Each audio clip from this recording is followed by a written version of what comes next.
ഡൽഹിയിൽ ക്യാൻസറിനുള്ള വ്യാജമരുന്ന് വിൽപ്പന നടത്തിയ സംഘം പിടിയിൽ. 8 അംഗ സംഘമാണ് പിടിയിലായത്.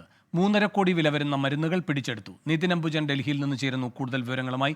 നിതിൻ, എങ്ങനെയാണ് ഈ വ്യാജമരുന്ന് വിൽപ്പനക്കാരുടെ സംഘത്തെ കണ്ടെത്തിയത്? എന്തൊക്കെയാണ് വിശദാംശങ്ങൾ?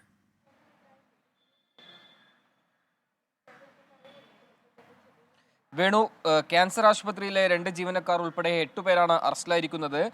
രഹസ്യവിവരത്തിന്റെ അടിസ്ഥാനത്തിൽ ഡൽഹി പോലീസ് നടത്തിയ പരിശോധനയിലാണ് ഇത്തരത്തിൽ ഗുരുഗ്രാം, അതോടൊപ്പം തന്നെ യമുന വിഹാർ, സൗത്ത് സിറ്റി എന്നിവിടങ്ങളിൽ നടത്തിയ പരിശോധനയിലാണ് വ്യാജമരുന്നുകൾ പോലീസ് പിടികൂടിയത്. ഏതാണ്ട് 3.5 കോടി രൂപ വില വരുന്ന വ്യാജമരുന്നും നിർമ്മാണ സാമഗ്രികളുമാണ് പോലീസ് പിടിച്ചെടുത്തിരിക്കുന്നത്.